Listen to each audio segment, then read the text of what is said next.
Yeah, great point right there too, Fala, because of course this is the patch that I always consider as that Valk nurse patch. Of course, now that we're going to be able to see some of those changes moving on to our first day of year 3, Valk's still very much in the meta. It still has the highest play rate that we've seen so far within a lot of these lobbies, and of course with some changes just so that way you guys could remember if you guys have been grinding out the new season. That still means in the crate, of course, we have the Stay and True Kraber, the Rampage, the Massive, as well as the Bochak. Great call outs, and thank you, Vicky, for that. But ladies and gentlemen, get hyped and blow it up in the chat. Game 1 is loading. We're kicking things off on Storm Point to kick off broadcast coverage for the Apex Legends Global Series Pro League. Congratulations, of course, to Apex South and North for already completing their Pro League Day 1, but Emea starts now. North America will follow later today. It is a full day of Apex Legends action, Apex Sunday, if you will. Get your popcorn. Those who are with it for the long haul, let us know in chat. We'll be hanging with you for the entirety of the day, and excited to kick off day number 1. Vicky, as we jump into game 1 here, any bold predictions, any thoughts on who's going to come out swinging here in game 1 with a dub?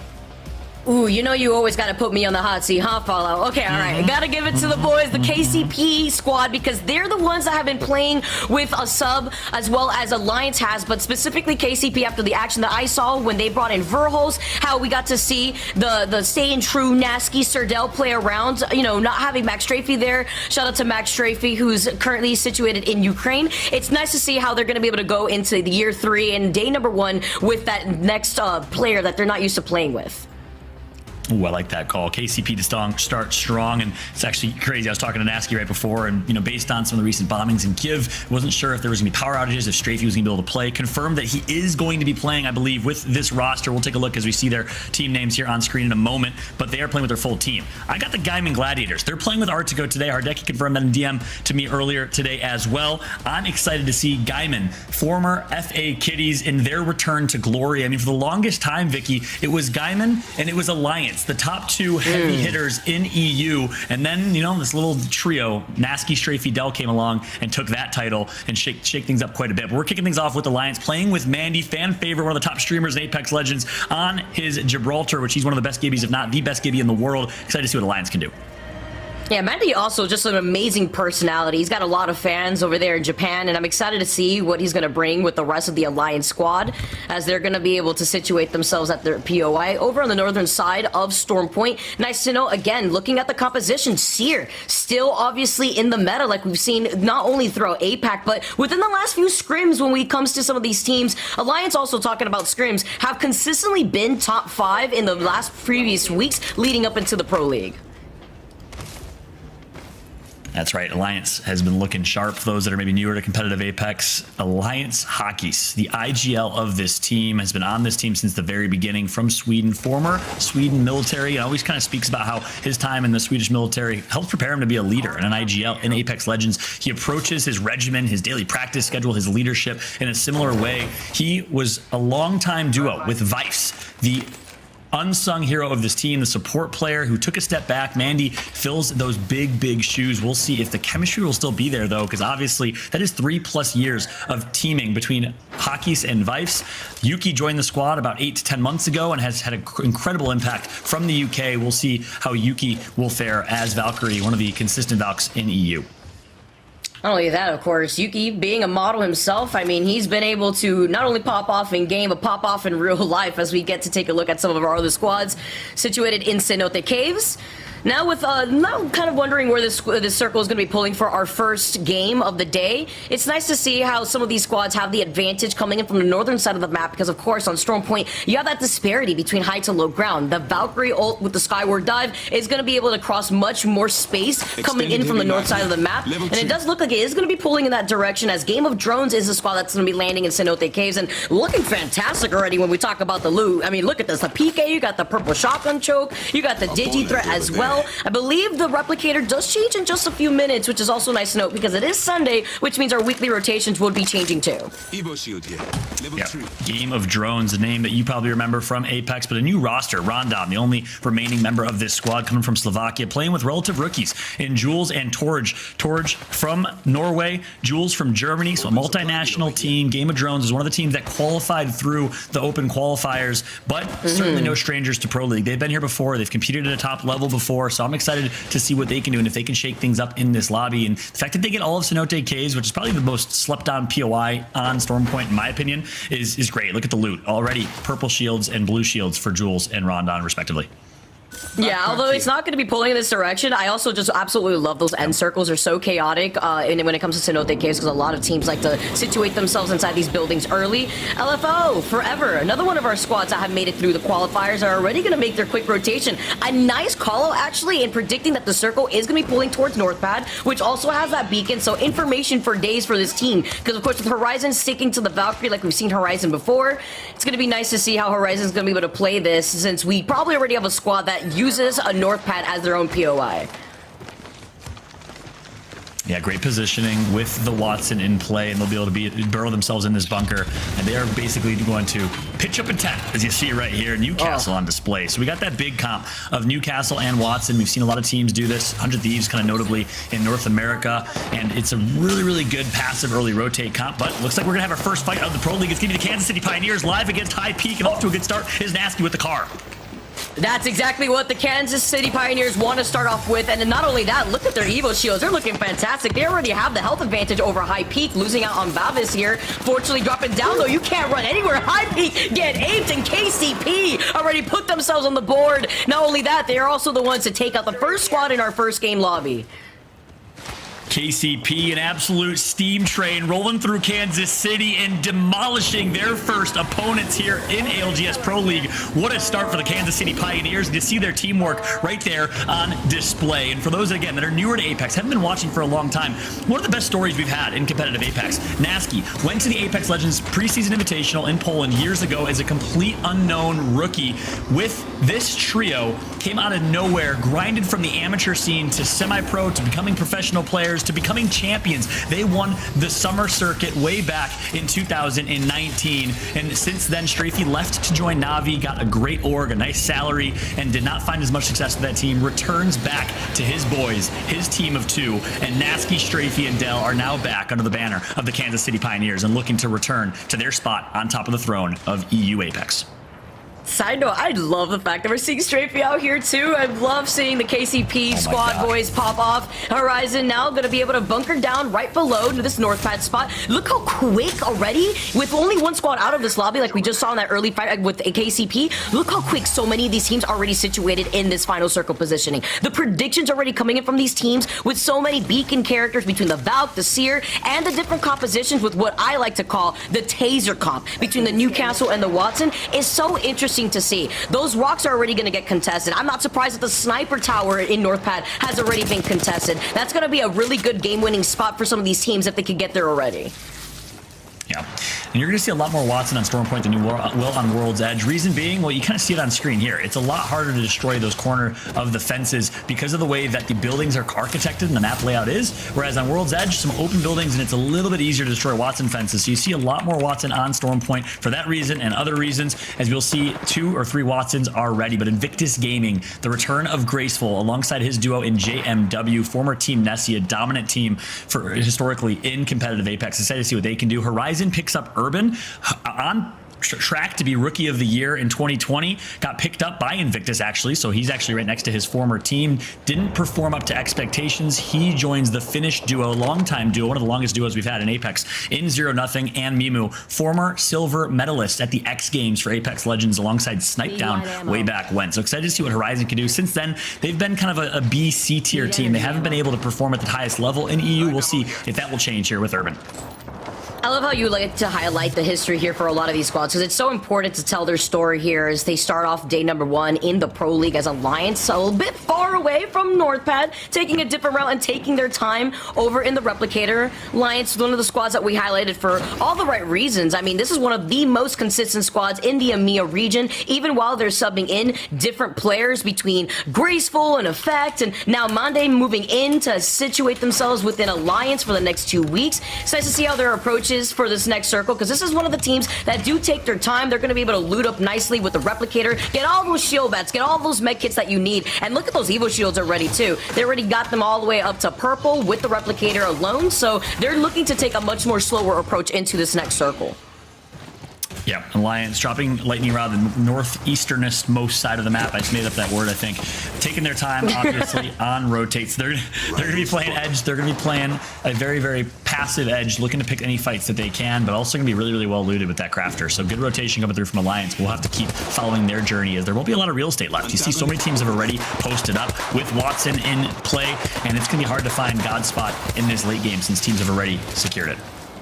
And that's what happens when you have these teams going in for early rotates, especially with the Valkyrie Skyward Dive. It's going to be a little bit difficult for teams like Alliance to force their way in when all these spots have already been taken up. But one thing to know is with these squads taking their time and actually just bunkering down for this final circle, they're denying themselves loot. It's not like we've seen a Loba yet in this lobby, and it doesn't look like we have one. So it's looking like a lot of these teams are denying themselves loot while they are playing this patient game of just bunkering down for the final circle.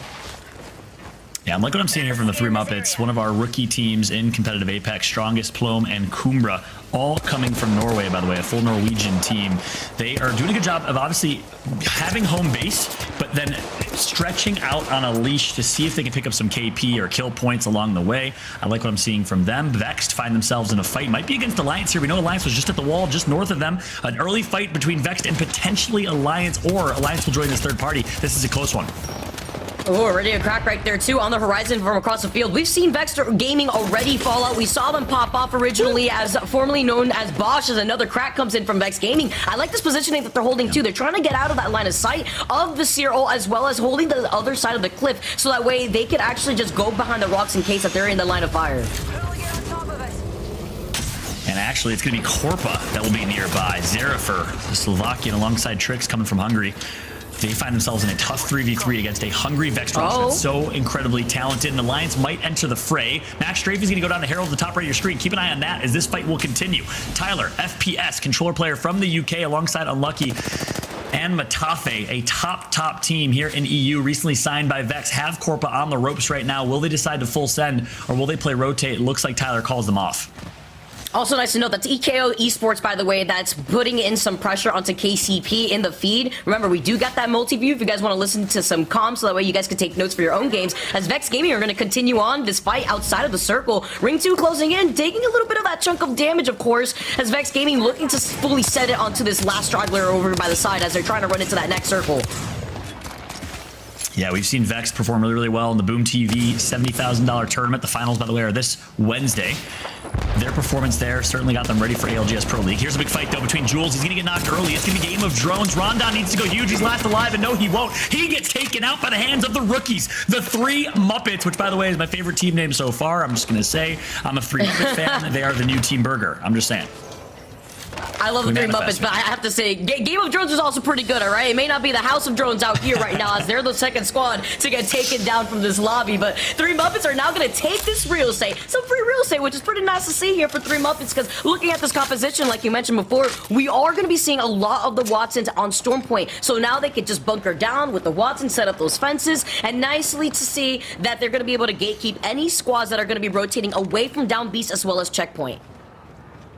Yeah, and that's why, especially with these eastern zones, it's so important to early rotate and get yourself real estate. Because look at this, there's so much no man's land, as you see on screen right now. If you can rotate early, get some of the god spots, get some of the great positioning, like we saw the Three Muppets do, you can absolutely bully people like Forge right now, who actually are going to use a very, very south wide rotation, or sorry, north wide rotation, using the rocks as cover for line of sight, and will find themselves a decent rotate, but have to continue their journey, their trajectory. This looks as barren as the Game of Thrones here on screen right now. Filmed in Croatia. It's going to be quite the trajectory that they'll have to walk through to make it to safety. It's going to be a tough rotate here for Forge. Jay Savage, by the way, for the first time in his career, not playing with the Reply Totem Italian boys. He is now playing alongside the Frenchman in Forge. A lot of French players, by the way, showing up in this competition, the second most of any nationality behind the UK. So France has really stepped up in competitive Apex. France in general is so ahead of the curve when it comes to esports too. Not only Forge, we gotta highlight heroes and Gaming Gladiators actually now looking to get the res and successfully pulling it off with the Newcastle. Talking about the compositions, this is why it's so powerful. You got that gold knockdown here too, so that way you can give yourself some cover at the same time. See Artico trying to give some suppressed fire too on this side. Yeah, and Gaiman Gladiators running Newcastle and Watson, a very defensive bunker down team composition. When they're known to fly at people, they kind of popularized the Bloodhound comp when Bloodhound meta was so popular way back when, instead opting for the defensive team comp. Early rotates, and Gaiman using that Newcastle ult to head glitch. Great shots being put through, but this is not the free-flowing Gaiman Gladiators we're used to watching, absolutely flying around the map and picking up KP along the way. Leogri's gonna go down. It's gonna be so much damage. It's gonna be Plum again. The three Muppets are here to say, hey, there is a new era of top players in competitive Apex, and it's us. It's the three Muppets. The three Muppets are scaring me right now with the way that they're playing. This is actually insane, but can they approach with these fence lines as Leogri goes down again? Artico getting pinged by the thermite. You have to watch out. The Archers now coming in. Phoenix Legacy wants to get invited to this party as Gaiman Gladiators are the 18th squad to go down. Phoenix Legacy maybe joining them in the lobby. It is absolute madness right now. Gaiman was the meat of the sandwich between Phoenix Legacy and three Muppets and ended up getting eaten up instead. It looks like Phoenix will also go knocked. And look at this, three Muppets are going to escape pretty much damage-free. What a showing right now from the three Muppets, the rookies in their debut here in ALGS Pro League, looking fantastic. Let's not forget, this is one of the teams that made their way through the qualifiers, making sure that they deserve to be here against the best of the best in the Pro League. Now with this repositioning too on the southern side of the circle, they can gatekeep and rack up so much KP for any of the other squads that are rotating on the outskirts. Vex Gaming now coming out of a win themselves as Horizon gets eliminated. They're looking for a quick rotate, but there's a fight happening right in front of them with the Cyril. IG gets taken out to the hands of Alliance. Here comes Vex Gaming flying in and wanting static. Nice use of the Seer Q is going to get them all the intel and wall hacks that they need. Unlucky going to push up wide left. Has one so incredibly damaged and still has the intel from Seer. He's going to be flying at this. Tagged with the Valkyrie Q. Missile Swarm comes through. Yuki, goodbye to you. Why are you running? He's gonna be able to chase him down. You see the EVA 8 lackluster and a bit of some ammunition here from Unlucky. As you can see, so many fights are happening on each side of North Pad. 13 squads left as Vex are looking to try to close in the gap. Another player, though, getting taken out. That's Alliance now getting taken out of the lobby. That's gonna be Heroes, one of our other friends' squads that are gonna be able to put in the extra pressure onto Alliance.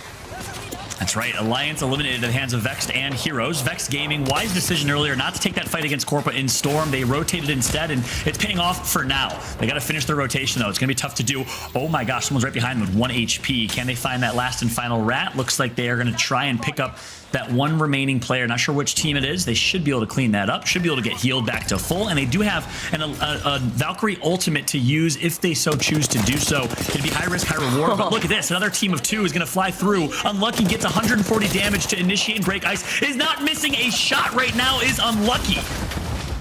Vex is insane. Unlucky with the beamage with the R301. I mean, I'm not surprised here. The R301 being such a fantastic weapon. Wingman gonna be able to take care of Lackey, and that's LFO forever eliminated from this lobby. I saw another squad as well making their way through the checkpoint rather the choke point of checkpoint, trying to shoot at Vex Gaming. But this is their debut, of course, today in the Pro League. They were formerly known as Bosch, and they took first place in the last Emea scrims prior to this day for the Pro League, and they're looking to actually come into that next circle of Fallout. Yeah, they're going to be focused, though. Oh, the entire lobby, pretty much. Unlucky's going to get knocked as their Valk, and that's going to be it. An unfortunate ending to their story here, most likely, is the three Muppets are going to be the ones that gatekeep them. They are taking out every top team in this lobby. It started with Gaiman, and then Vex Gaming was the second team right behind them, as Navi Rugby is lighting it up the kill feed as well. Vex Gaming, you thought they were going to have a big game. They get shut down to the hands of the three Muppets. Oh, Vex Gaming didn't have the other two members to separate themselves from the Valkyrie, so they didn't get to the Apex in time to be able to split up from there. It's so unfortunate. GG try again as three Muppets are going to be able to come out from this amazingly. They're playing off the low ground. This is not the situation that they want to be in right now because they know that there's a squad that has a high ground right above them. You can see the Crypto Drone rotating around them to get some of that extra information, but they're going to have to get moving soon because they have less than a minute now left on the clock to get into that next circle. Yeah, this is going to be probably the hardest challenge yet. They've had some pretty tough challenges to start. This is a really difficult rotate. Take a look at the top left of your screen. In my opinion, the best rotate, but again, I don't know where all the teams are kind of located on the map, like they might be aware, but it's going to be to their left side. That's going to be dead side of the circle, which means the Storm will be closing in a lot slower than elsewhere. We'll see how they play that rotate and if they can do it with success as we see Kralex and Draconian find themselves in a fight nearby against Foes J. Let's see, it's Turkish alongside Stars, Turkish Stars that are on the high ground right now, Fallout. This is one of our other squads that we've been looking at. Our Turkish team looking to take the dub for game number 1. But remember when we mentioned about the sniper tower in North Pat, the squad that has that high ground is going to have the advantage because they're going to be able to catch Turkish Stars when they're funneled out into the next circle. And that's the crypto. I was wondering, we saw the drone flying around. I was wondering which team was running crypto. It's going to be the Turkish Stars with Foes Edge on crypto. So keep an eye on that crypto. We'll get all the intel of where every team is in this late game. This is where crypto is so helpful, is just the intel and information, knowing how to play this rotate to perfection because they know where every team on the map is going to be. We'll see how they rotate through, and right behind them is going to be the 3 Muppets trying to rotate as well. Here comes a Valkyrie ult. Speaking of rotates, we'll see if they will get focused. One team on ultimate high ground right now, and that team is E6 with a really good position. Echo at the top left of your screen and KCP in the same position. We heard that listen in, that epic listen in at ALGS Championships. They're going to be positioned very, very well as well. Na'Vi nearby. So Max Strafey will go up against his former team and Org in Na'Vi in just a moment. Turkish Stars forced to drop down from the high ground, though, as some of the fighting is going to commence over to the side. You mentioned Na'Vi before. They're inside the Seer ult, but they also have that Newcastle ult for that deployable coverage. See, Na'Vi now going to be able to take some shots over to the side here, too, as KCP is also to their back. They have to watch out with the circle closing into their back. Yeah. It's a tough rotation. They're going to have to go through the absolute crisscross applesauce of Watson fences right below them if they decide to take that rotate. Looks like they'll play to the left, but they have to be careful. We know the Turkish Stars are nearby. More Watson fences are going to be dropped here, but Rugby's going to get team fired and focused by KCP. It's going to be Nasky who gets the ultimate knock. Kron right after getting damaged down to 1 HP. He's out. All up to Sanya, the last alive for Na'Vi, and he is hanging on by an absolute thread. Gets taken out as well. The KCP team fire comes through, and they pick themselves up 2 or 3 KP. This is such good positioning here, too, for KCP. Now they're going to be able to hang out behind this crate.